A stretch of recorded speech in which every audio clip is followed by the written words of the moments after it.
Praise Shalom Israel. Most High in Christ bless. Why haven't you subscribed? IUIC New Orleans, subscribe. Go to our YouTube page. Help us to grow. Comment, like, share. What's going on? Make it happen.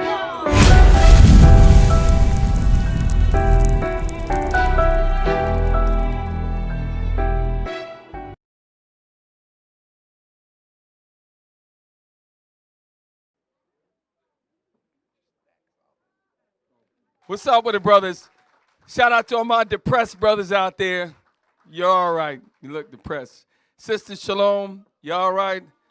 Yes, it's hard. I know. Trust me, I get it. Before I go into the class, I want to read something because I know myself, Officer Akim, the men that sit up here, we go through trials to this day. And everybody in here has their own trial y'all go through. And I understand that some of the trials you go through are medical. Others are loss of family, children, brothers, sisters, spouse. Others are financial. You know what it's like to have bills coming in. You can't decide which one you're going to pay. Ever felt like that before? I've been like that. And that's what part of the reason for this class is because we can't forget our brothers. So, Sirach 2, verse 1. The reason why we're teaching these classes like this, you might say, well, why aren't we watching Bishop Yawasop?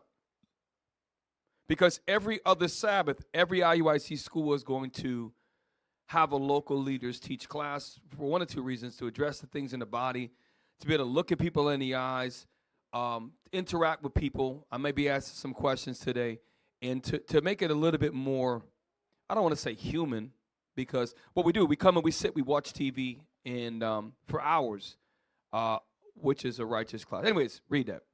Ecclesiasticus chapter 2, verse 1. Come on. My son, if thou come to serve the Lord. So part of this reason why we're doing the class also is for content for our YouTube page. So I hope that it edifies people online that will watch our channel as well as the people that are in the building today. Read it again. My son, if thou come to serve the Lord. Because we in this building, before some of you came into truth 4 years ago, 5, 10 years ago, before you were walking around calling yourself an African American, a Black American, what other name or creative title that you thought was right, that's what you said. Now we came to serve the one true God, and we learned God's commandments. And now we think, because we know we Israel, we know Christ is black, we know that Samson, who he was to us, we know Paul, we think our life is just going to become magically great. Well, it's not. It's not. My son, if thou come to serve the Lord. So all of the men here should have came to serve the Lord. What about the sisters? I don't look at sisters. In general, I'm just looking in general over here. How many sisters came to serve the Lord? Okay. So if you came to serve the Lord, we came to serve. Watch what the Lord said. Read. Prepare thy soul for temptation. So your soul has to be prepared for temptation. What is the temptation? Yes, it's drinking, getting drunk. Yes, it's smoking weed. Yes, it's committing adultery and fornication. But it's also other things. Like you might be tempted to say, you know what? I really don't want to come to the Sabbath today. Because that happened to me last week. I didn't even want to come to the Sabbath. I literally didn't want to come to the Sabbath. And I know I'm not the only one who's ever felt like that. But I say, you know what? That's not the right spirit. I'm going to get up. Despite me feeling depressed, I'm going to get up and I'm going to go to the Sabbath because I need to heal. A lot of you get that spirit on you. I'm just not enough to admit that I have it sometimes, but I got to shake it. Read on. Set thy heart aright. Set thy mind aright. Read on. And constantly endure. Nah, just for the first 3 years in the truth. And constantly endure. After 10 years, you good. You coast home. And constantly endure. You brothers better learn to constantly endure. This truth is not a game. This is a long marathon. And you know what? I'm going to tell you something. Some of you parents in here, what's going to happen is this, and I pray that it's happening here. You're going to have children that are going to grow up and see, and all they're going to know is dedication. They're going to know tabernacles and Passover, and they're going to go into the world, and your mommy heart is going to break. I'm telling you, that's going to be a temptation. And your children are going to be raised in the truth. And I hope it's not anybody in here. Read on. And constantly endure. So brothers and sisters, we constantly got to endure. With medical ailments, with financial burdens, with lack of faith, with struggling. A lot of times come here, you think it's like, damn, I got to sit through this again. I'm not the only one that's ever felt like that. You feel like that. You got to shake that spirit, man. We have to shake that spirit. Read on. And make not haste in time of trouble. That means you just stop coming. You know what? This is what you say. You know what?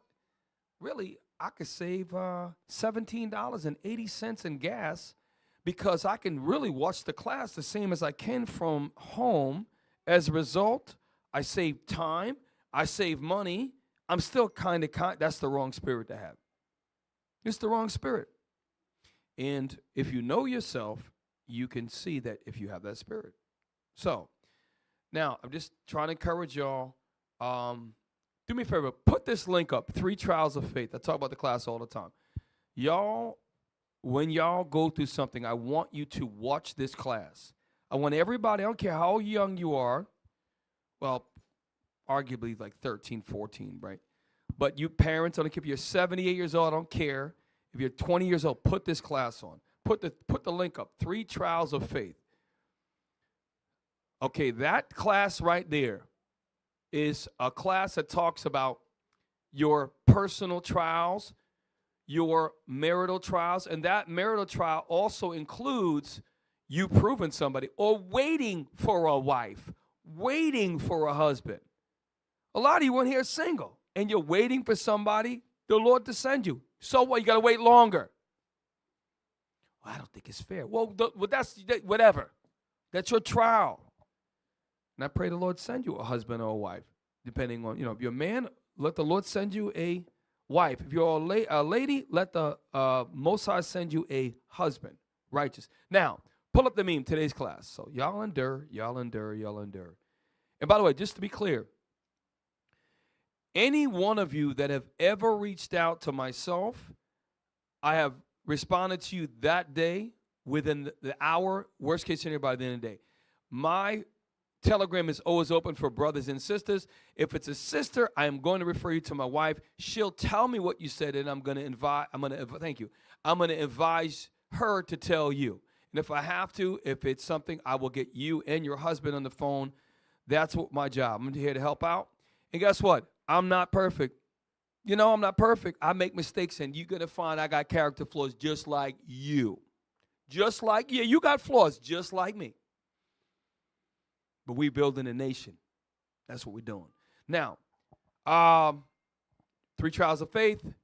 Put that up there. Okay, so that's actually, I can't, that's not a bad picture, man. I use very, very critical. Do I make critical, Akim? Take that down, right? So put it back up. Okay? Now, look to the left. You got, looks like my apartment in Waterbury. The end of me and my wife had an apartment at the end of the hallway. So the baby's crying, mom's kissing the baby, dad looking down. I'm going to show you what that picture looks like. Give me Isaiah. Isaiah, I didn't have in my notes. I got a lot of notes today. Get Isaiah. This right here, if y'all can relate to this, which if you black in America or Puerto Rican or Dominican, you better relate to this because it's talking about you. Isaiah 35 in verse 10. Watch this. So y'all subscribe to our YouTube page. Okay, subscribe to our Instagram, New Orleans. Help us to grow. Okay, we appreciate all of y'all. Isaiah 35 verse 10. Isaiah chapter 35 verse 10. Uh-huh. And the ransom of the Lord shall return. That's us. The ransom of the Lord is the 12 tribes of Israel that was scattered. We were scattered abroad.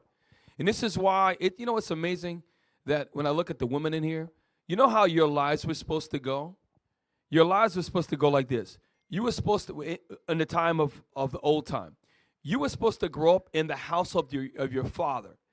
Then when a suitable quarter came up to your father was supposed to make an arrangement for whatever he agreed upon.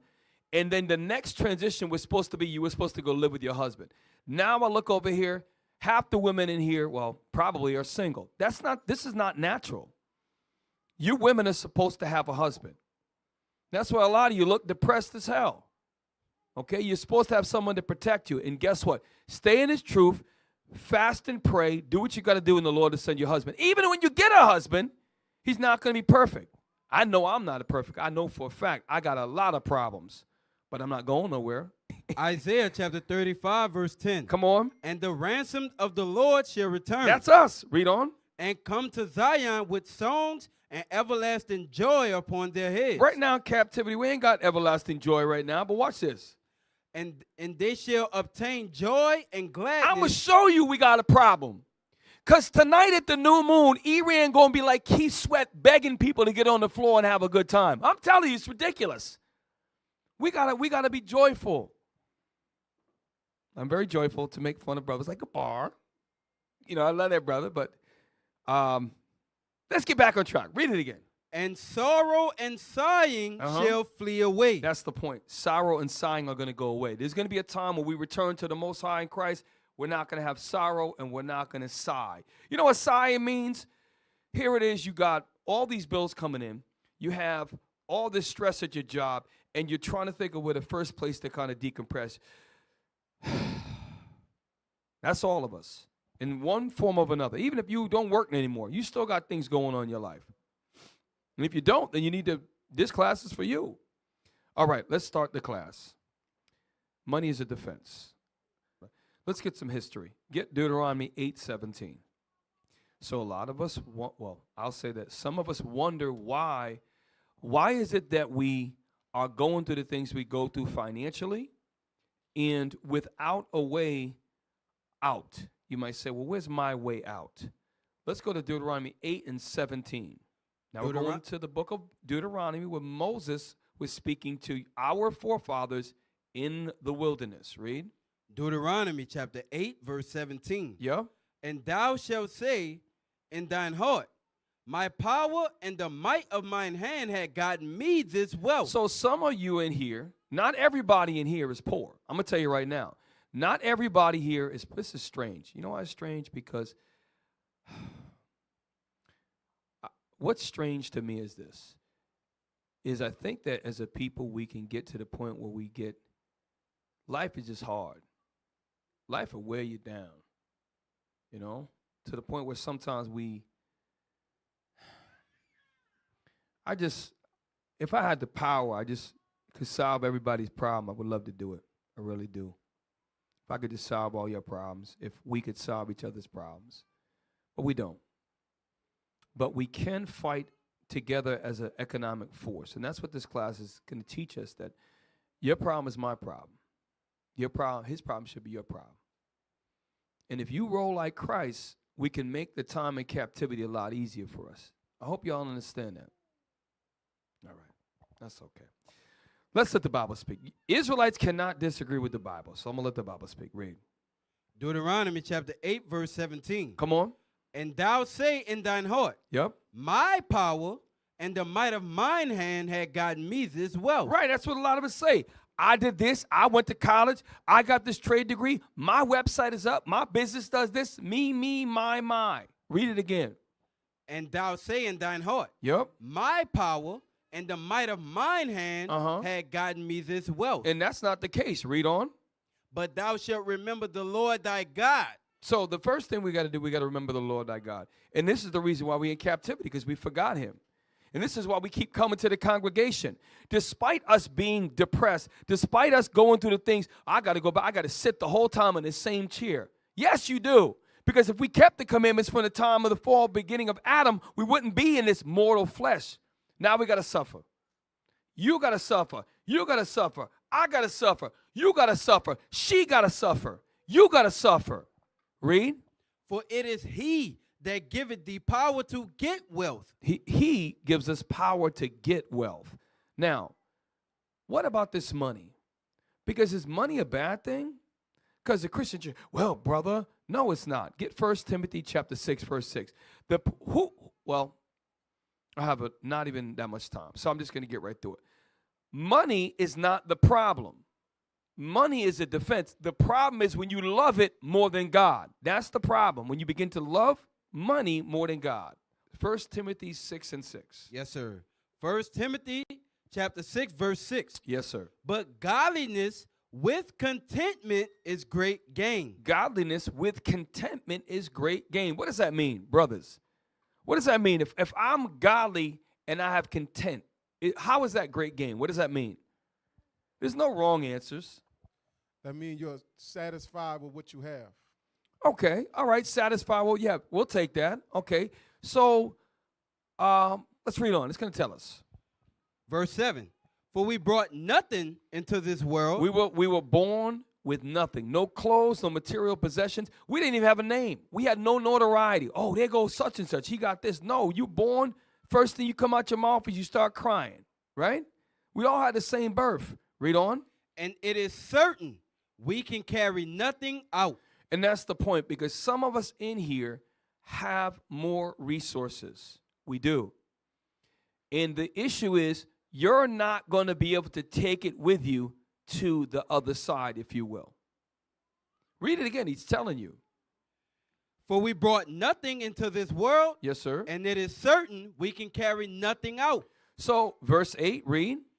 And having food and raiment, let us be therewith content. Food and clothing, let us be therewith content. Content, that's that contentment above, where it says in verse 6. Read on. But they that will be rich fall into temptation and a snare. So there were rich Israelites. There are people in our congregation that have resources. And these scriptures should talk to you, and just like it should talk to other people who may not have resources. We're supposed to be one body. Here it is, brother got a car that's broken down, but my car's running good, and I know of it. I know of it, and I do nothing. That makes no sense. That's not the spirit of Christ, y'all. We have to have that spirit to look into others, look into other people's things. Because guess what? Some people are struggling just for the basics. The basics. Read on.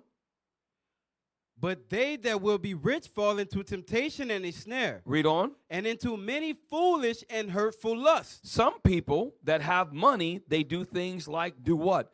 Extracurricular activities. Like, I'll gamble my money away. I'll go do this. I'll go do that. No problem. Meanwhile, you chilling, no problems with money. You got brothers that sit 3 seats down from you that drive around a car that's falling apart. I'm telling you, the Lord going to deal with y'all. Read. Which drown men in destruction and perdition. Now watch verse 10. For the love of money is the root of all evil. So money is not evil, it's the love of it. And all of you have heard that scripture, but all of us have heard that scripture before. It's when we love it more than God, that's when the root stems. That's when it starts. It's the root of the evil to come. Read on. For the love of money is the root of all evil. Which while some coveted after. Right. There's rap songs. Get rich or die trying. I know that in the world, brothers that I knew in the world, everything was about coming up with money. Rims, music. This is when I was younger. Rims, music, candy coat, paint. A lot of stuff that for your cars, jewelry, watches, all of that. That's what it was. Because you wanted other people to see what you look like. And in this truth, we can't be like that. You know, we can't be like that. Read on. They have erred from the faith and pierced themselves through with many sorrows. Who pierced themselves with many sorrows. Get me Ecclesiastes chapter 7, verse 12. So the name of the class is called Money is a Defense. Because in captivity, we have to learn about how to budget ourselves. It is very important. For example, let's create a list. This should be something that everybody should be doing.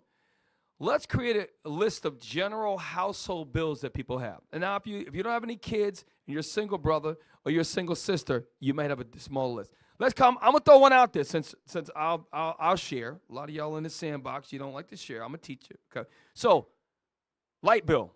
Give me another one. Water bill. Mortgage. Car insurance. Gas bill, like natural gas, right? Household appliances. Then gas for the car. Somebody said gas for the car. What else? That's a big one. Okay, what else? Insurance on the house, insurance on the car, all that. Okay, so one of the things that we have to do to defend ourselves is the bills that you can control, you have to control them. For example, get me Jeremiah 28. Some things. Ecclesiastes 7? Yeah, hold that. Hold that. Thank you. Jeremiah 29. So I heard food and I heard groceries. A couple different things we heard about food. So one of the things that we need to do, if you have a little bit of land, is you need to plant crops. Whether it be you start with a small raised bed, because anybody know how much it costs for a bell pepper right now? Anybody bought a bell pepper? You know how much red onions cost per pound? Look at the cost of stuff that you and I can grow in our own yard. We can grow these things. Can we grow a mango? Not here. But a lot of things you can grow. Go look to buy some fresh ginger. Go look to buy certain herbs that are through the roof. Y'all, we can grow that. That's money. Some of y'all do that. Some of y'all grow that stuff. It's good. Read. Jeremiah chapter 29, verse 5. Listen to this. Build ye houses and dwell in them. So part of it is eventually what we want to end up doing, my vision that I see, is that everybody gets all their cars paid off. That's the first thing. Start with our cars getting paid off. And then we work together to help keep each other's cars maintained. So that's one of the largest bills that you have and I have is your car. Secondly, it's your rent or your mortgage. That's actually the first biggest bill. Then probably food, but then your car. But if we can supplement and work together on the things that we struggle with to make it easier for us, that's how we're going to be able to do more. Eventually, like pay our houses off. I see it coming down the line. I see it down the line. Read it again. Build ye houses and dwell in them. Dwell in the houses that you build. So the point is that we are so used to that we could not build a house. I know we could. You remember we had Solomon was there, Akim was there, Wai was there. We built a garage structure under the leadership of Officer Azariah. So if we can build that, could we build a house? Yes, we can. But how can we do these things when everybody's swarming with debt? You're swimming with debt. We're swimming with debt. Read. And plant gardens. So one of the things that you can do that we can control, let's plant gardens, men. Sisters, let's plant gardens. Some of you, I know some of y'all are involved in that. I know some of you actually are, obviously y'all has some things with the nursery. Y'all actually doing a lot. So spread that. Spread that that green thumb that y'all have. Read on. And eat the fruit of them. And eat the fruit of. So during this time of Jeremiah, we were in captivity, under the Babylonian captivity. We actually did take part in building houses in captivity and building, creating vineyards and gardens. Read on. Verse 6. Yes. Take ye wives. Okay, now, go back where we was at.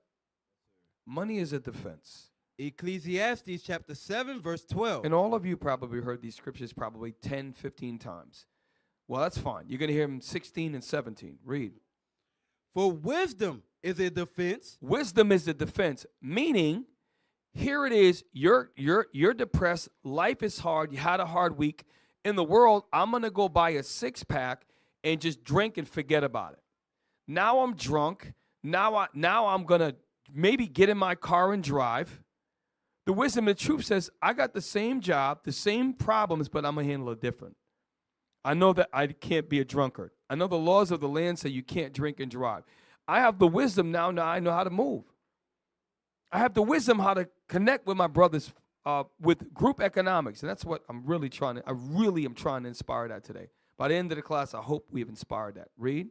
For wisdom is a defense, and money is a defense. Money is a defense. From what? Poverty. It is a defense when they do crack down on us. Because real quick, anybody in here last name is Israel? Is anybody in here last name Israel? So, and some of it is a faith thing. Some of you maybe are working up the faith. Maybe it's financial. I'm not sure. But when you take on the last name Israel on your government ID. You are telling the world that you're ready for whatever it gives you. There's going to come a time where we're going to have to help each other. I'm not talking about the way we're doing now. I'm talking about we're going to have to help each other. And some of y'all may not really be ready for that. Read. But the excellency of knowledge is that wisdom giveth life to them that have it. Right. There's going to come a time when our life's going to be so difficult. The wisdom we have, we're going to use our money for a defense, and we're going to be able to survive. I hope you understand that. You know that when I talk to older black folks in their 70s and 80s, even when I was a younger man, I talked to older people. And I was amazed how black people that grew up in the 60s, 50s, and beyond were able to actually survive in a time they had less information available, less financial resources, and they were more unified and happier in society. Happier. God is going to put us through a similar thing in this captivity, and all your Walmart days and I'm going to the store by myself, all that's going to come to a halt real quick. You're going to see. And they tested us with COVID. They tested us. They tested us. Read it again. Ecclesiastes chapter 7, verse 12. For wisdom is a defense. Yes, sir. And money is a defense. But the excellency of knowledge is that wisdom giveth life to them that have it. Wisdom giveth life to them that have it. In this congregation, we need to strive more to help solve one another's problems to the means we have. I'm going to give you an example. Just in general, we have a car chat that people that we're working together to try to keep each other's cars from having to buy a new car. That's a very serious thing. You go buy a new car, most of us are not going to get a 0% interest rate. Now you're paying 15%, 14%. Now you're paying money. You're paying a monthly amount of money. And on top of that money, they layer on the interest charge. And every day you drive the car, it goes down in value. It makes no sense. We need to keep our cars and help fix our cars so that is more money that is in our family's pocket as well as can be in the congregation.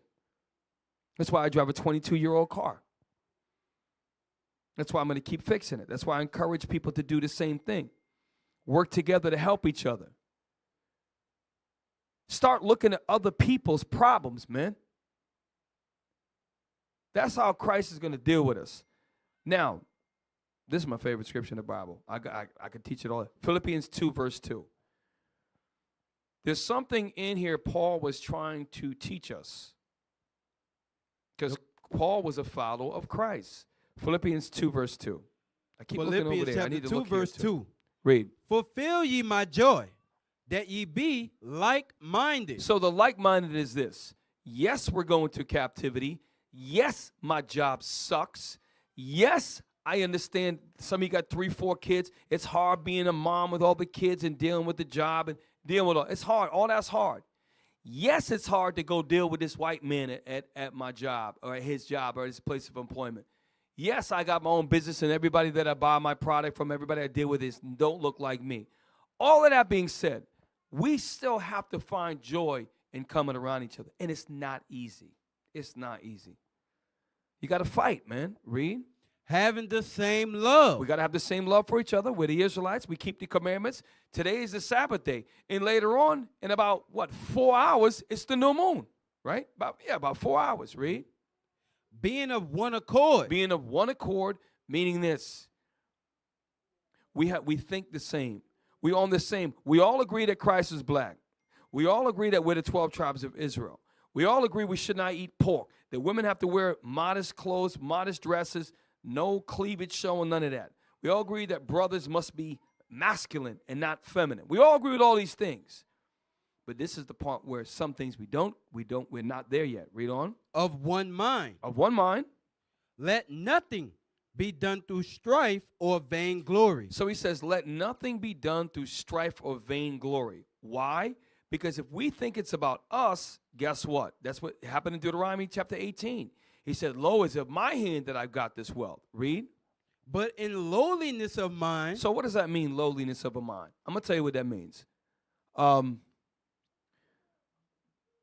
found out that a brother going through something, right? Or, and with the sisters, y'all could talk amongst yourself too. You know, you find the sisters going through something.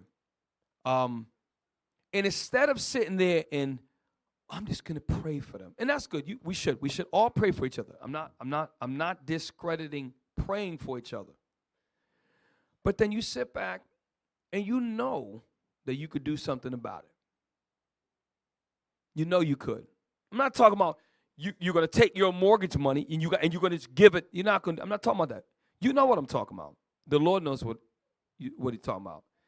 And yet, you let that brother struggle. You let that sister struggle. And I'm going to tell you something. A lot of times, it's a test. It's a test. Read on. Let each esteem other better than themselves. And this is hard for us. You know, I realize that it truly is. You see it, Puerto Rican. You see, Puerto Rican people are weird, man. I'm going to tell you something. Puerto Rican people, they got light-skinned people, dark-skinned, and then they don't like the dark-skinned people, but yet they claim they're not white. It's a sick thing. The point is, why did I go there for Puerto Ricans? They're just weird. It is what it is. Black people weird too. Read on. Let each esteem other better than themselves. So if I esteem you better than me, and you esteem him better, and you esteem him better, and he esteems him better, if we all do that, guess what we're going to do by default? Yo, what's going on with you, man? Anything all right with you? Yeah? All right, well, what's happening? You know, find out what's happening with that man. Sisters, find out what's happening to each other so you can help each other. And this is what Christ told us. Read on. Look not every man on his own things. Don't look on your own things. Read. But every man also on the things of others. We should look on the things of others, and that is a hard thing to do when we all have things going on. But this is what Paul explained to us. Read. Let this mind be in you. So this mind has got to be in me. Read. Which was also in Christ Jesus. So Jesus Christ, brothers, what did Christ do for the Israelites? I don't want the biggest thing. Somebody, Officer Solomon, what did he do for the Israelites? He paid the taxes. Paid taxes. What else did he do? Somebody different. As a matter of fact, yeah, go ahead, Gabe. He healed the people. Healed the people. What else did he do? He basically dedicated his whole life to his brothers and sisters. Literally, his whole ministry, his whole life, from the time he was 12 years old. Because remember, his parents left him back. What the hell's going on? So for over 21 years, he dedicated his life to the nation of Israel. Facts. He showed humility by washing his disciples' feet. He showed humility by washing his disciples' feet. All these things, Christ had that mind. Christ always thought about his brothers and sisters. You have to have the same mind. And I'm telling you, we have to rehearse this. Get me Judges 5:11. We have to rehearse the righteous acts. You know what a righteous act is? Alms deeds are righteous acts. Giving alms is a righteous act. And you see the school right here, it's not a huge school. It's a little bit bigger than the last school. The ceilings of the last school were a lot taller, so this may not look as cavernous, but this is a little bigger square footage.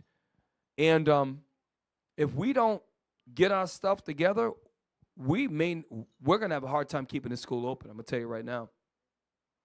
So this is why if we don't have car payments and we're working to fix each other's cars, that puts a whole lot more money in each individual's house. I'm not saying you can't get a new car. I'm saying why? What's the purpose of it? If you got it like that, maybe you're retired, you're good, fine. I'm not talking about you. Those of us who are struggling, you got to start thinking, you need to make a way for your house and a way you can help the body. Okay, read. Judges chapter 5, verse 11. Yes, sir. They that are delivered from the noise of archers. Now, this ain't happening yet. We've not been delivered yet. The noise of archers is talking about nuclear missiles. Because how you gonna tell me a guy with a bow and arrow is gonna hurt a whole people? No, it's those archers are huge giant missiles. They're called intercontinental ICBM missiles. Read on nuclear. Read. They that are delivered from the noise of archers in Read the on. places of drawing water. That's where we do. We're servants. We draw waters in captivity. Read on. There shall they rehearse the righteous acts of the Lord. So there we're going to rehearse the righteous acts of the Lord. That's what Paul kept reminding us. We have to, in a lowliness of mind, esteem one another better than ourselves. Let's get alms. Alms is very important. Let's go to Sirach 12. Ecclesiasticus chapter 12, verse 1. Those of you online, the Sirach is the author of Ecclesiasticus.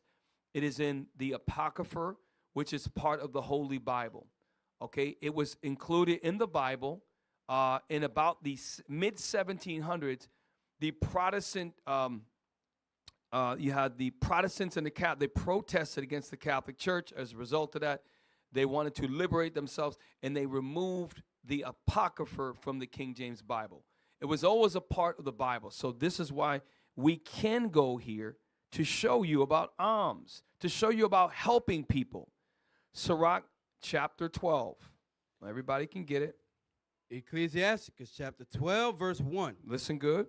When thou wilt do good. So when thou wilt, you Israelites, when thou wilt do good. Read.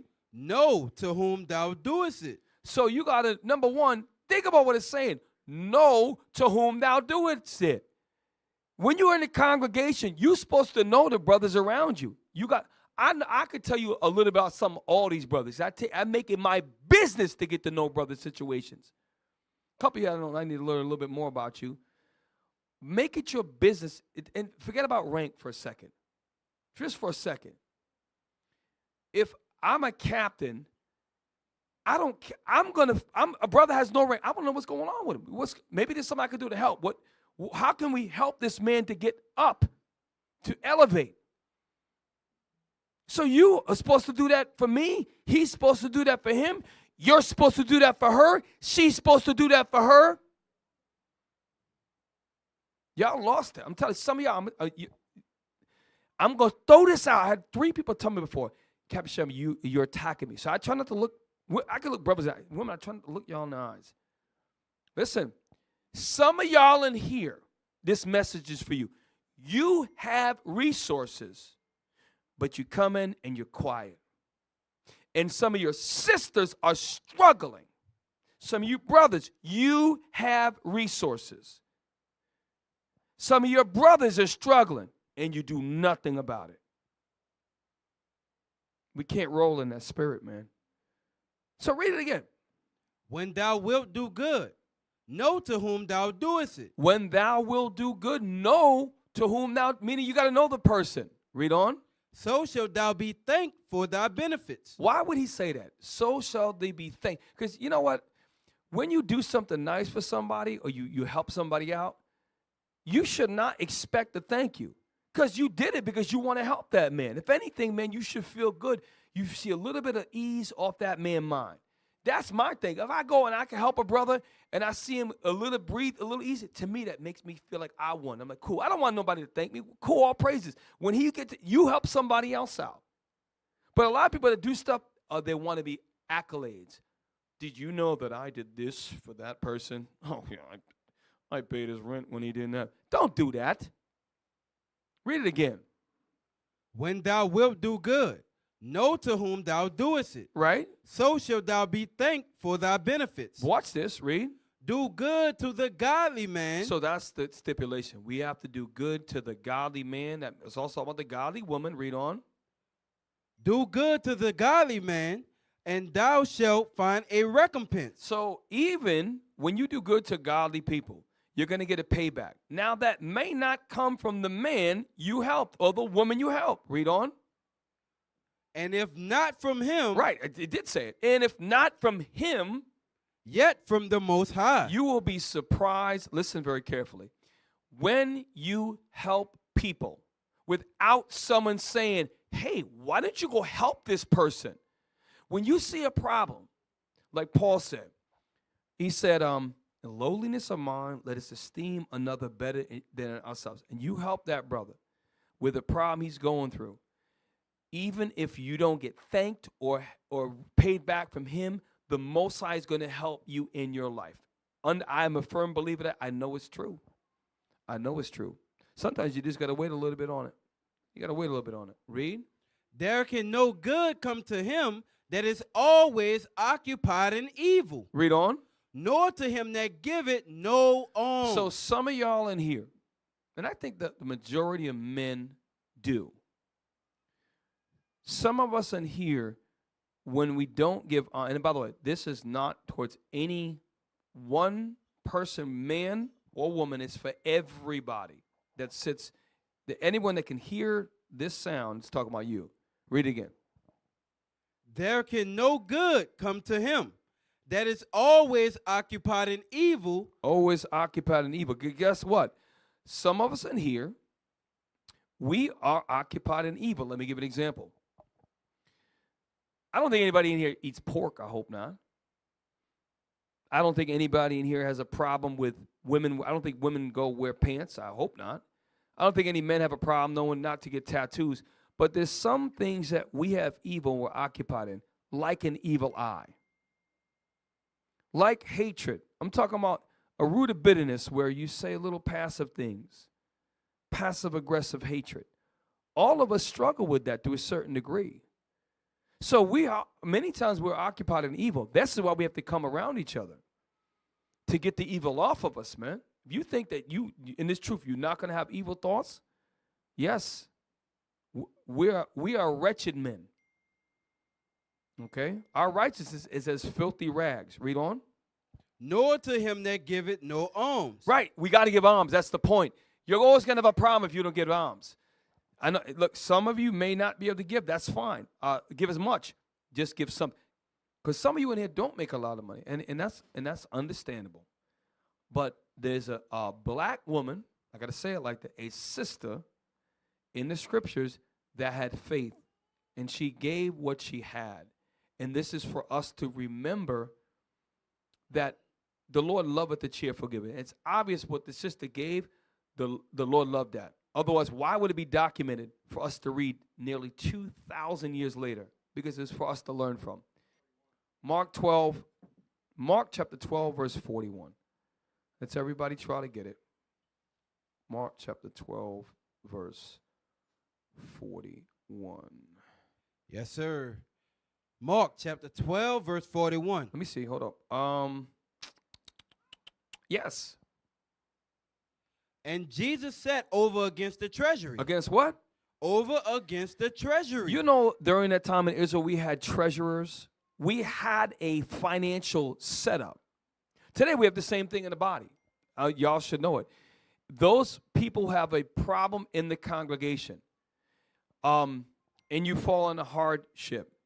You, women and men, can fill out a financial request. Did anybody not know that? Did anybody not know that? And in that, part of that they look at is, did you give alms? So when you don't give alms in the treasury that we have in the body, that's the first thing they ask. Did the person give alms? Not how much they gave, but did the person give alms?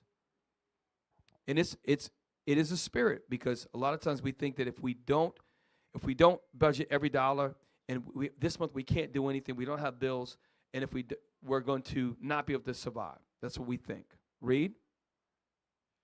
Verse 41. And Jesus sat over against the treasury and beheld how the people cast money into the treasury. They cast money into the treasury. Read. And many that were rich cast in much. So for any of you, any of us here that think that we have a history, this is not talking about Romans. This is talking about Israelites.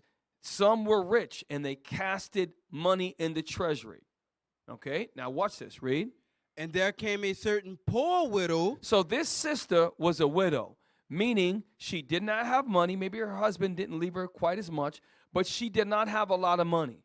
And now she's coming up to the treasury. And by the way, we're reading about this almost 2,000 years later. Over 2,000 years later.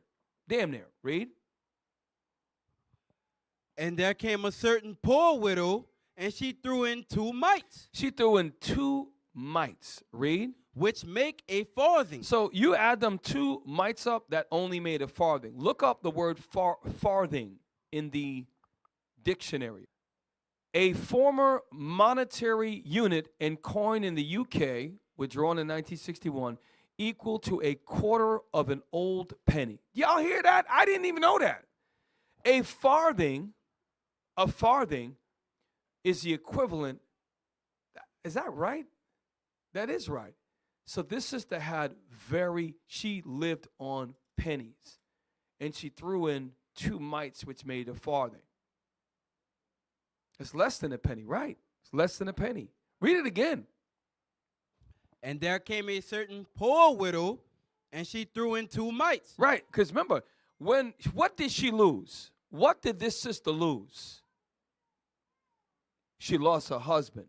She lost her protector. She lost the man that was supposed to guide her. Okay, read. Which make a farthing. Which make a farthing. And he called unto him his disciples. So Jesus was out. Remember, Jesus knew everybody's spirit. He knew. Let me ask you a question. For example, it says right here, it says, and behold how the people cast money, and many that were rich in much. So Jesus is watching this whole thing. So why didn't he stop everybody and say, you see that rich guy? Man, he didn't care about them, because the rich man, guess what? They're supposed to give more. If you got more money, why wouldn't you give more? Read. And he called unto him his disciples, and said unto them. He called it. You got to imagine Christ. He called his team over. He said, listen, I want to tell you, I want to explain something to you about what I just saw. Read. Verily I say unto you, that this poor widow had cast more in than all they which have cast into the treasury. Why? Verse 44. For all they did cast in of their abundance, but she of her want did cast in all that she had, even all her living. Now, that is a heavy point, because she had faith that a lot of the rich people did not. Now, here's the thing. Did the rich people donate alms? Yes, they did. It shows that they put alms in the treasury. There's a difference, because we all have to be cut in a certain way. Like, all of us should say, okay, I give my alms, and that's good. Keep giving. But we're not there yet. Y'all not. When COVID hits again and jobs are scarce, you're going to see what this is about. And some of us are not going to get hit as hard as others. And we're going to be forced to work together. We went to love of money. Get me Acts chapter 2. We oftentimes listen to the book of Acts because it's the Acts of the Apostles, and this should be a faith booster. Acts 2, verse 42. Okay? Acts chapter 2, verse 42. So we're going over how the importance of alms, because without alms, we're not going to be able to keep the school open. So now we're going to get an example of group economics in the Bible. And Jesus had left at this point. Okay, Acts 2:42. And they continued steadfastly in the apostles' doctrine and fellowship. What was the apostles' doctrine? The same doctrine Jesus Christ taught, which is God's commandments, his laws. Read on. And in breaking of bread, and in prayers, and fear came upon every soul. Read on. And many wonders and signs were done by the apostles. Here's verse 44. This is where we're going to have to get to this level. And part of the reason why we have not gotten to this level is because tomorrow night after the double Sabbath, I'm going to do the same thing that most of you are going to do. You're either going to go to Walmart, you're going to go to Rouse's, you're going to go to Kroger's, whatever, Sam's. You're going to buy the things you need, and even us in here, that we're still going to be able to get what we need. I would say arguably all of us. When that time comes and you can't do that anymore, we're going to have to invoke this. We're going to have to invoke this. We're going to have to make this real. 44. Verse 44. And all that believed were together. Everybody that believed that we're the Israelites, we got to keep the commandments, we was together. that right now, anybody live in the same neighborhood here? Anybody live in the same, actually, I think there's a couple of y'all. Yeah, a couple of y'all live in the same, that's a good thing, same neighborhood. But the vast majority live us scattered throughout, right? Because you know why? We can. Look at all the money we spend in rent and mortgage. It's ridiculous. The Israelites, in time past, we lived with each other, around each other. When we came out of the wilderness, we was all intense, all together in one area. During the time of Judges, all those, we were together in one area. We lived together. Y'all even, y'all, some of y'all don't know what I'm talking about. We lived together. Read. And all that believed were together and had all things common. All things common. All things common. Read. And sold their possessions and goods. Sold their possessions and goods. Read on. And parted them to all men. And parted them. So how do we make that real? Just imagine it here. I have to try to, well, it's a glooming example, but I have to paint it, right? Imagine it here, a quarter of the men that were working, we all lost our job. Not because you didn't perform, not because you didn't show up on time, because they found out that you're those guys that worship black Jesus and you're the ones that causing the uproar. Sorry, we can't keep you anymore. So now we got men that are able-bodied men that want to work. Maybe they can't find a job, and it's going to get that way. It happened during the time of the Garveyites, during Marcus Garvey's time. They fired them from their jobs. So guess what? Some of you got more. What are we going to do at that point? You know what's funny? There's a sound that children make when they're hungry. That it's something that's really, well, my son never talked, but I can imagine some of y'all would imagine. Mommy, when are we going to eat again? Daddy, where the food at? See these kids right now, like, I'm looking at y'all. Y'all don't know nothing about no poverty. And right, all them smiles on them kids' faces, when you got no food to eat, you're going to see what I'm talking about. And some of y'all going to go into the world anyway. So it's sorry it is what it is. You really are. And you parents better get ready, used to it too. When we don't have food to eat and your children are saying, we going to eat today? This can happen very quickly to you. Very quickly. You're going to find out. Are we going to unify on that day? Read it again. And sold their possessions and goods. Yep. And parted them to all men as every man had need. As every man had need. There's going to come a time where this family has more children. We're going to have to help this family more. You know what's a great teacher? What's a great teacher is poverty, tough times. Tough times are going to make us. We have to learn. That's what we are. Israelite, we're only going to learn through tough times. I realize that. It's going to take when this man puts his foot on our neck and crunches down, then we're going to finally run to help each other. I realize that. It's just the way we are. Read verse, and nonetheless, we're still going to read it. Read on. And verse 46, and they, continuing daily with one accord in the temple. Read on. And breaking bread from house to house. There's going to come a time where, let me give you about Chinese people. It's amazing. I used to work at the casino. My wife used to work there as well years and years and years ago. And they had a department called the Blue Uniforms. That was kitchen. It was dishwashers. I forget what they called them. Damn. Anyways. So I used to watch, we used to catch bus. It was a big operation, casino. I used to watch how these Chinese people, a lot of them dishwashers were Chinese. How were they always so happy? They would sit together in their own groups. They didn't even speak English, and they had cars and everything. So how the hell are they doing that? Because they worked together. They would buy a house, move families in together, and they created a community inside the damn casino in a language they didn't have to speak to nobody in English. But I'm going to tell you, for example, I have to put it out there. Our community garden effort is a failure right now. Failure. Why? Because we're not ready for it. Hunger's not there yet. We have the land. We are failing. We don't want to put stuff in writing. We don't take each other serious. We lack accountability. No one wants to hold people accountable until, guess what's going to hold you accountable? When your kids are hungry. Quarter, you don't have a job no more, and we're hungry. But I am on retirement. I'm not going to be hurt. But isn't it your job to do more? Isn't it your job to help your people? Hunger and stress is a great motivator. Watch, it's going to happen. I hope we learn before this happens, when it happens. 46 again. Read on.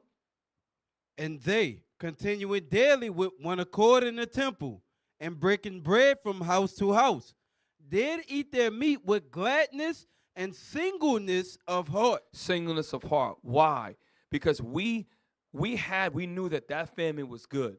That family got 6, 7 kids. All right, well, listen, I'm good. I need this, but that family over there needs that much. That takes leaders working together in the same mind and the same spirit. Do y'all know what they just did? They just went into Venezuela and kidnapped Nicolas Maduro. And they're posting it on Donald Trump's social media.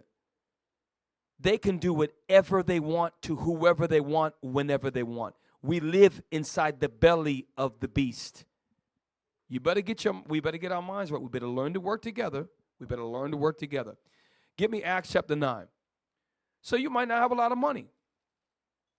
Okay, cool. We read about the sister who threw in 2 mites. 2 mites equals a farthing. A farthing, according to the dictionary, is 1/4 of a penny. So we need to give alms. And I'm encouraging all of the men, the ranking men, you're required to give alms. The men of valor men, you should be striving to be soldiers. You should be giving alms. You brothers and sisters, you brothers who are in the body, you should be giving alms. You sisters, you should strive to give alms based upon what we read in the Bible. Now, if you're married to a husband, you're one flesh, that's your household. But some of you sisters are single. You should remember, a sister that's widowed is single. So even single women who are poor would give alms. And that spirit has to be on y'all. That's how we have to keep the doors open here. Acts 9, verse 36. There's something else besides alms. Now there was at Joppa a certain disciple named Tabitha. What's the sister name? Tabitha, which by interpretation is called Dorcas. Right, which by interpretation is called Dorcas. Read.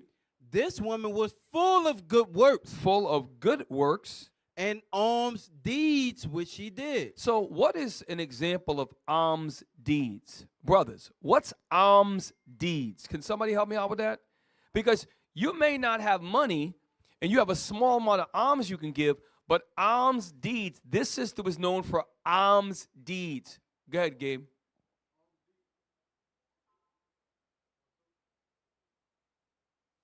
Just say it out loud.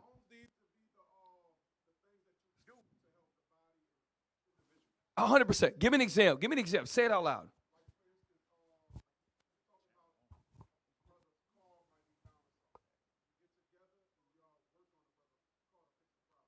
Right. So for example, very good. So for example, we have we've done it before. Actually, we do a pretty good job of that. Brother needs his house painted. Gets a quote for, you ever see, Gabe? $7,000 to have a company painted. Why would we allow that? Why would we allow that? When we could get 10 brothers, watch some YouTube videos, get the materials, and save the man $5,000. The paint might cost $750. Why don't we do that? You have to learn to fight for your brothers, man. Some of you never learn that. And you don't have to have rank to fight for your brothers, man. You got to step up and help. And I use that as an example. Painting the house is probably a terrible example, but that's something we could do. We got guys that work on cars in here. We should not want. Get your cars. You don't need no brand new cars. Get cars that are reliable. Let's fix them up. Work together. He ain't got no. Okay, we'll put up monies together. Other brothers throwing the labor. The Lord's going to get behind that, man. We're doing that right now. We're doing that right now to a certain extent. We can do more. And it's the same 3 brothers. I could always push everybody. Why can't you push us? Why can't you push us? I'm the one that's, no, you got to push too. Like we fight for you. Why did you stand up and fight for everybody else? That's the problem, man. And I'm saying it because it gets me mad because I've been there, man.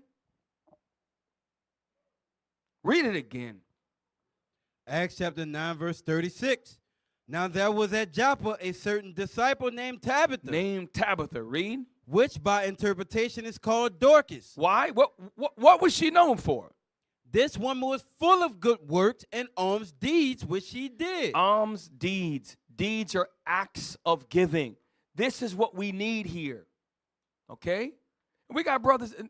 For example, let me give you an example. The building of this school, none of the men, Azariah's right there.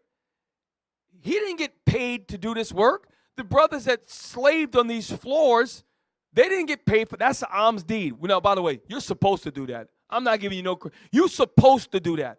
I'm talking about other alms deeds. Like here's an example. You got a sister that just came out of surgery or something like that. You know she's struggling.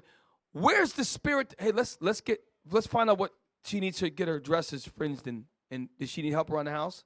And we do that to a certain extent. Sick and shut in, we got to chat. That's good.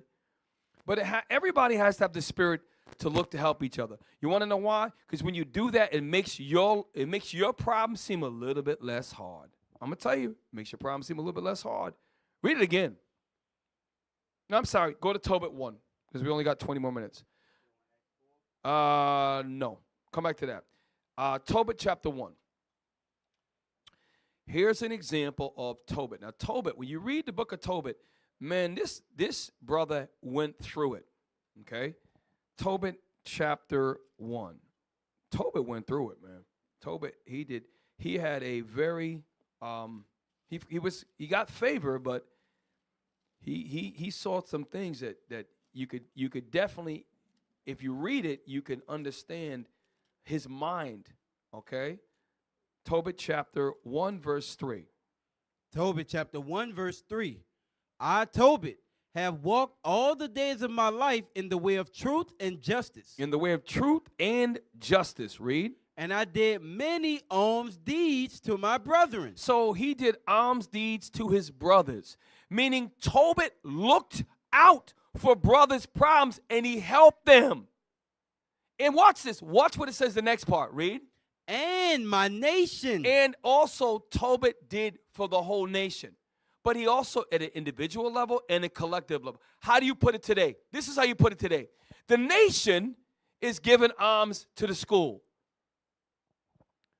The smaller level is who can I help in the body? That's what I'm doing. I'm trying to find out who I can help and help them to become the best them. That's what I'm commanded to do. Why don't you do that? Why aren't you doing that? Why do I always got to do the same thing? Because you good as long as you cool. I'm cool. It should be cut by that. How can you, I'm trying to teach something here.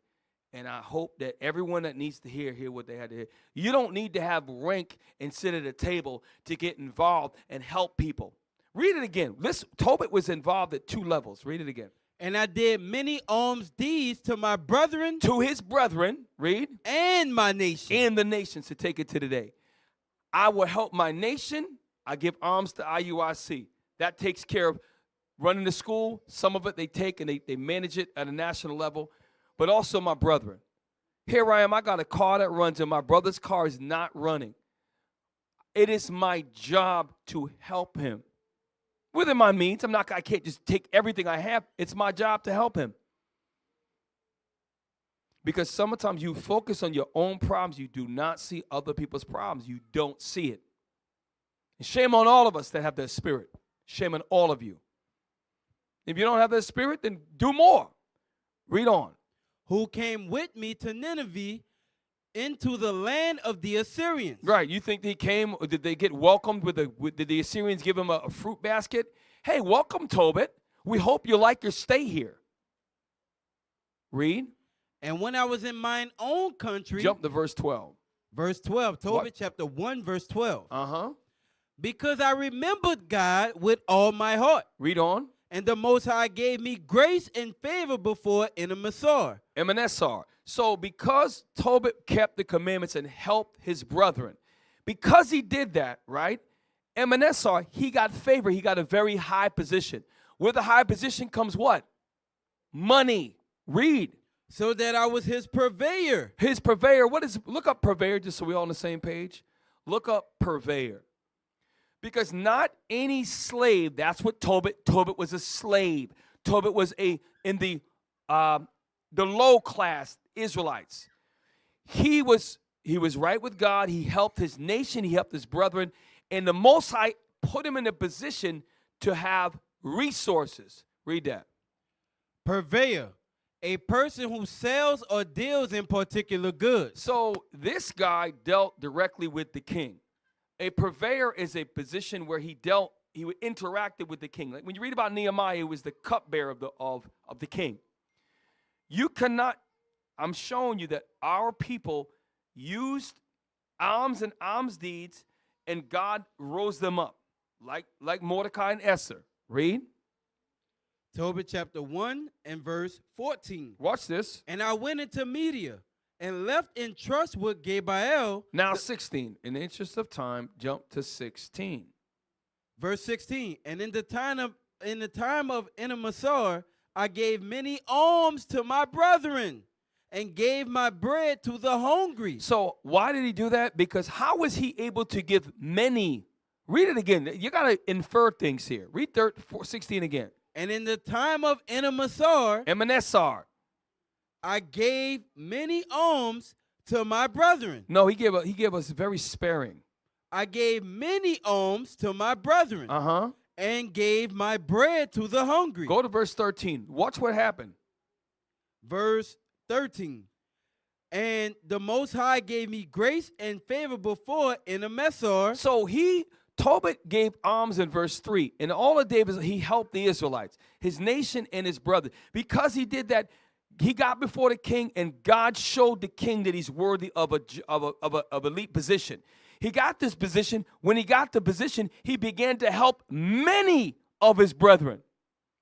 So here's the point. As people help you and you get into a position, it's your job to fight to help other people. Not have the same people fight. No, you have to have an innate ability to do that. You have to say, you know what? No, I'm going to take what I'm going to take it. And some of you do that. Shout out to all the brothers that are trying to do that. Read on. Let me jump back to 16. 16, yes, sir. Verse 16. And in the time of Enemessar, I gave many alms to my brethren. He gave many alms to my brethren. Read on. And gave my bread to the hungry. And he fed poor Israelites. Read. And my clothes to the naked. How do you give alms? How do you give food and clothes? Because he had money. Because he helped his people. God gave him a good job, and he gave more. You don't see that? Read it again. And in the time of Enemessar, I gave many alms to my brethren. Many alms to my brethren. And gave my bread to the hungry. The bread that he gave was not to the goddamn Assyrians. It was his brothers, the Israelites. Read. And my clothes to the naked. The naked of his people, his brethren, the Israelites. And if I saw any of my nation dead. Proving Tobit was an Israelite. He only helped the Israelites. Read. And if I saw any of my nation dead or cast about the walls of Nineveh, I buried him. Why? Because they would kill our people and leave them like dogs, and Tobit would bury them. The point is that as we go into this truth down the line, some of you have been given a position in the body, in society rather, that you can do more in the body. Here's an example of Tobit. Tobit came to Assyria because what he did, he was given more. God favored him and gave him a position where he was able to make more money, and he gave more. If you're not moved by this, I don't know what moves you. Okay, read verse 19 and 20. Tobit chapter 1, verse 19. And when one of the Ninevites went and complained of me to the king. These are not Israelites. The Ninevites went and complained to the king. Read. that I buried them Uh-huh. and hid myself, Right? understanding that I was sought for to be put to death. Right. I withdrew myself for fear. Tobit helped people despite knowing what could happen to him. Hope y'all understand that. Read on. Then all my goods were forcibly taken away. So he did get confiscated. Tobit had a lot of money and he had goods and he got it taken away. He was willing to risk that for his people. Hope you understand that. Read on. Neither was there anything left me beside my wife Anna and my son Tobias. All right. So in the interest of time, y'all, and listen, I'm getting on y'all because we have to understand that yes, we need to give alms to the body, but our forefathers had the spirit to look on the things of others and help brothers. If I do that to you, you do that to him, and I'm telling you, we can solve our own problems in here. I'm telling you, we can solve our own problems. But it just, a lot of us have that spirit, and we were raised there in America. We say I, me, my, and not our, us, we. We don't do that. So a lot of us have needs for more money, right? Actually, get me Proverbs 22, verse 7. Proverbs 22, verse 7. My advice to all of you is to pay your cars off. Don't look to get a new car. Buy a car that's reliable. Research it so that you don't have a debt. My advice to you that have a house or an apartment, don't look, unless you're in a danger zone where they're shooting up every night, don't look to get something if it's content. Don't look to get something because you just want a nicer place or a nicer house. I have 3 kids, but I want a 6-bedroom house. Don't do that. That's what America teaches you. Read. Proverbs chapter 22, verse 7. The rich ruleth over the poor. The rich ruleth over the poor. And the borrower is servant to the lender. We don't want to borrow. My advice to y'all, God's telling you, if you are a borrower, you're going to be a servant to the lender. We want to become free. Learn how to get debt free. Here's a couple of side hustles. I was going through this, and normally I would. This is to encourage some of y'all. I was looking online. So some of you, the only way you're going to get out of debt is if you have more income coming in, and you can work on paying your cars off. You can work on paying your credit cards off, and get debt free. So this is, and by the way, we just read that the borrower's servant to the lender. Here's this is from last month. Let's read that. There's some things you can do to make money online. So you brothers and sisters, read. 6 niche side hustles to make money online in 2026. This is Forbes, a relatively respectable source. Read. Side hustles are a great way to earn extra money on top of your job or small business. That's the point. Some of you have a job or a business. You're going to have to do stuff on top of that so you can get debt free, get out of the credit card debt, get out of the car loan, so that now you have more money that you can do what? You can help your people. So we can eliminate and create a collective movement, an economic collective movement. Read on. But popular side hustles like pet sitting, right? Mobile car washing. Hey, let me tell you something. Mobile car washing. Anybody in here, that's something that's pretty interesting. Read on. Or freelancing may not be the right fit for you. Freelancing usually is freelance writing. You can write for freelance writing. Read on.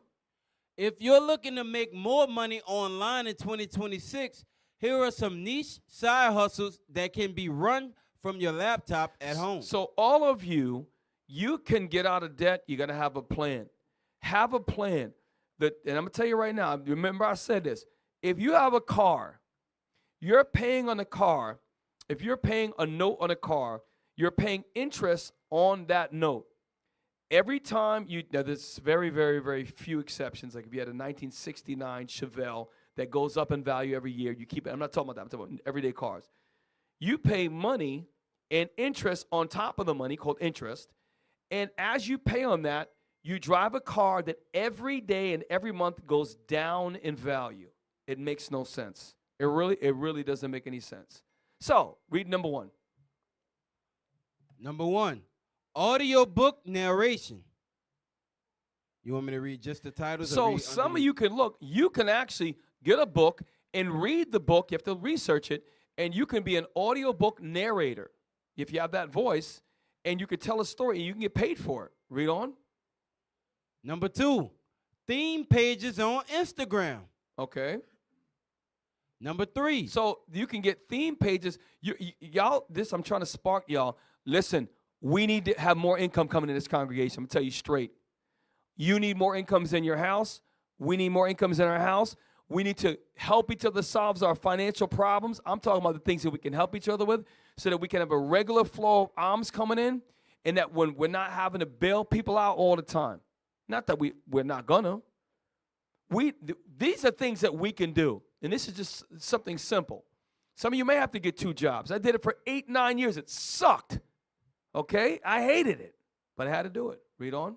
Number 3, expert software consulting. Okay, now some of you may or may not be able to do that. Read on. Number 4, print on-demand notebooks. So you have to have probably an advanced printer, but you can print these notebooks out, okay? And again, research for yourself. Read on. Number 5, start a Substack. Okay, go to the next one. But I'm telling you, y'all, you sisters, you brothers, you can bring supplemental income in your house. You're going to need to do that. You're going to need to do that. You need to become debt-free. You start with your cars, credit cards, your higher interest, get them paid off. Now, if you have an emergency and you had to put something on a credit card, you can at least do that. Right now, if you don't even have the ability to do that. You're maxed out. Read this. What is supplemental income? With types and examples. Yep. So why am I bringing this to you? So why the hell are you going to tell us about side hustles? I'm going to tell you why. Get Sirach 5:15. Because we, as a congregation, is going to come a time we're going to have to help each other. Like in Acts 2 and Acts 4. We're going to have to help each other. This is why, and I know that we can get it together with the community garden. Shout out to Officer Yasser for providing us the land. Just that I don't think we see the real need yet. And I think that you're going to be very shocked when it happens in this term of Donald Trump. You're going to see it during this term. Read. Ecclesiasticus chapter 5, verse 15. Be not ignorant of anything in a great matter or a small. Right. So you might think, well, what is it, a great matter? Yeah, it's a great matter. We need more money coming into households so that you, brothers and sisters, can float your own households where we may have to call, somebody needs help. We have to call, hey, brothers, we need to donate this together. We need to be able to help one another in the body. And there's something that we need to understand, that there are ways that we can have, all of us can have money coming in our house. Even if it's an extra $300-$400 a month you had coming in, that helps to alleviate some of your bills, gives you a little bit more generation to help with the alms. And when we do these things, the Lord is going to get behind us. Read. Actually, scroll down real quick. Scroll down, because I want Yasser to say something. Scroll down. Okay, scroll down. We know the reasons why. So click. Hang on a sec. Okay, here we go. So sources of supplemental income. You got freelance gigs, part-time evening, weekend jobs, so you may have to do that. Online surveys. I don't know if you noticed or not. You can actually, with certain companies, take surveys. Did y'all know that? You can take surveys that you have to answer questions after you read a story or listen to a video, watch a video. You can take surveys, and if you took 2 or 3 a day, that's a way you can make money, believe it or not. You can play the stock market. Obviously, I'm not going to advise you that. I don't know too much about that, but talk to a professional about that. Scroll down. I'm just trying to spark something in your mind. Speaking of spark, Walmart has delivery services. Some of you do that. You can make an extra couple $100 a week delivering. It's a big thing now where Walmart has a spark and you deliver groceries to people that don't want to leave the house. You can do that too. I know some brothers that do that. Scroll down. Okay, so I'm gonna stop here. Just understand that alms is very important. We should look to fight to help each other. I'm trying to encourage all. I was a little bit of screaming at you earlier, but Y'all gotta learn how to fight for each other, man. You're supposed to figure out what's your problem with your brother and help him out. And I'm saying within your means. You know? So I'm gonna try to continue to do my part to find brothers and try to help them where I can help them. Because that's what Tobit did. I want to be like my forefather Tobit. And some of you in here, listen real good to me. You are in a position to help people and you do the minimum. I'm going to tell you, you need to have the spirit of Tobit on you. And if you say, well, I didn't know I was supposed to. Well, how about opening your mouth and talking to your brothers? Yo, what's going on with you? It's okay to do that. Getting to know somebody, you know what I mean? We gotta have that spirit. So that was it. Y'all help each other, support each other, and I'm going to turn over for the next 10, 12 minutes to Officer Yasa. Officer Yasa is the head treasurer in here, so he has a lot of input, and he's also the one that looks at these requests. And so, please, Officer Yasa. Shalom, Captain Shem. Most High Christ bless leadership and Israel. With that being said, I just want to touch on a few things in the congregation. The way that households are run individually, and that's a problem. In Israel, everything that we did together. We farmed together. We gathered together. Whenever we fished together. When I was coming up, I was a family of 8. And the neighbors in our neighborhood, all the women got together and they shopped together so that they can buy in bulk and have greater supplies or save money at the bottom, you know, because if you got 8 children to feed and 6 of them are boys and they the size of me, 230 pounds, you got to have a lot of food bringing them up. So that's how it goes. I want to touch on a few scriptures. 40:28, my bad. Ecclesiasticus chapter 40, verse 28. My son, lead not a beggar's life. Now this goes into us not really, Cap just touched on it. If you always in financial need and asking, that's leading the life of a beggar. That's not somebody who is really destitute or needs something. That's somebody who's, to be honest, is being lazy. They're doing the bare minimum to get by. Then when they get in trouble, they look to the congregation to bail them out. And we do this a lot. We do it a lot, and it really needs to stop. Because if you look at it, when a person pulls from the congregation resources, that pulls the entire congregation down if they're not holding on, especially the men. Especially the men. Cap just mentioned plenty of jobs. You can do audio books on Amazon.com. The books that we read and that we promote, you could do an audio book which would help reach our people. You follow me? If you're a pretty decent reader, you could do it. You make money. You get royalties off of that. You get money forever. Every time they sell one of those audio books, you get paid. You can also drive at these auto parts stores. They always need deliverers. There's buku little part-time jobs you can make money on. So we shouldn't be coming in here saying, you know, I ain't got food for it. There's some reasons. If you lose your job, you know, that could happen. But mostly we see bad management of monies. How do I know? Because the same people who are in debt are coming here with a new headset on, looking like gold jewelry. You watch what they eat when they eat. They eat some of the most expensive food, which we should be dieting. We don't budget correctly. And let's raise our hands real quick. How many people do a budget in their house?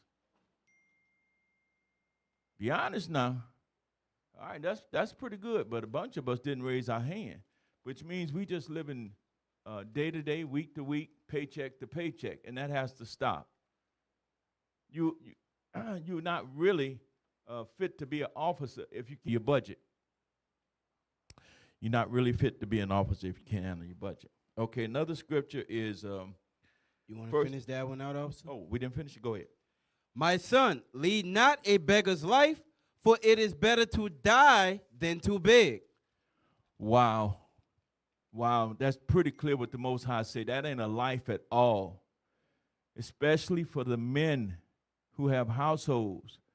You have to step up and handle your business. That's part of being a man and a head of household. Okay, let's go on 1 Thessalonians 2:9.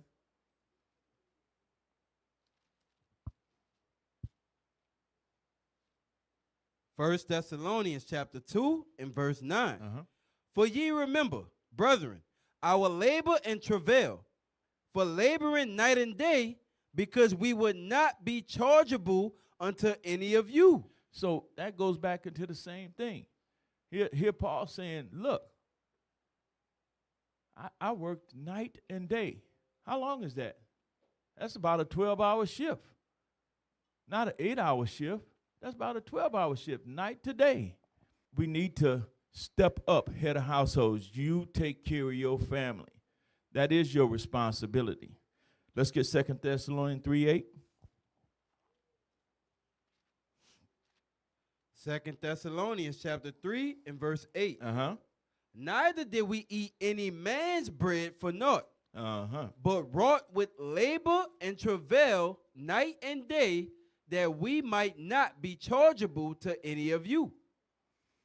Not because we have not power, but to make ourselves an example unto you to follow us. For even when we were with you, this we commanded you, that if any would not work, neither should he eat. So what he said was, read it again.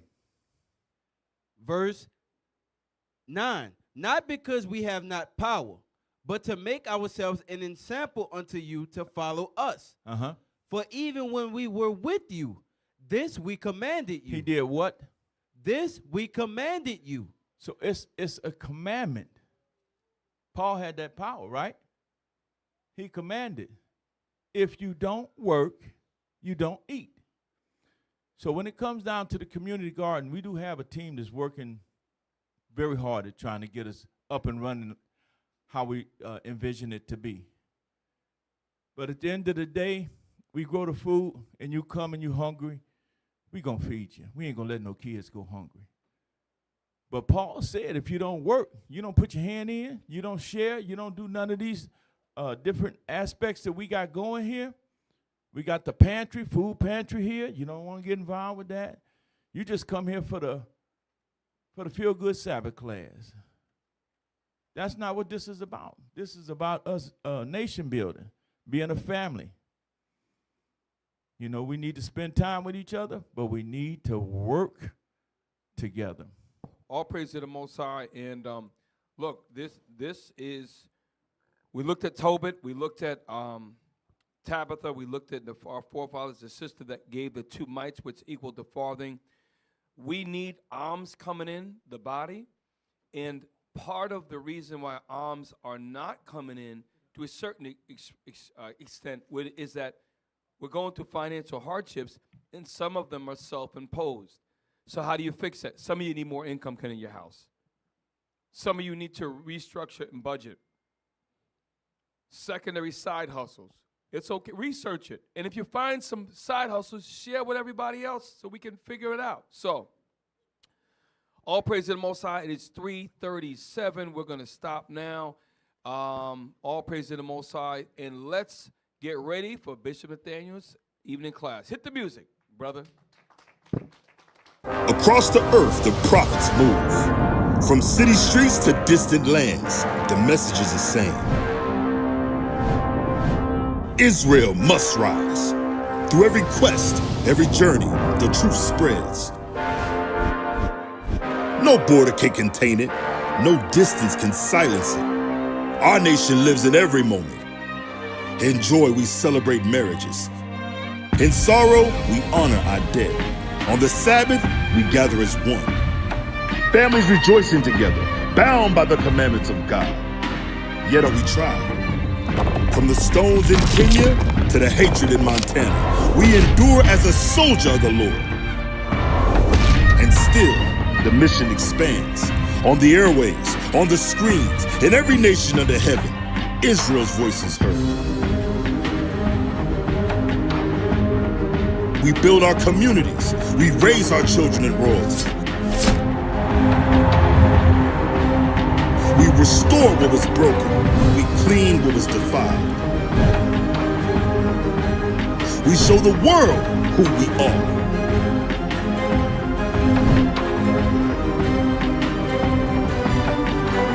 This is Israel united in Christ. Nation in motion. Nation endures.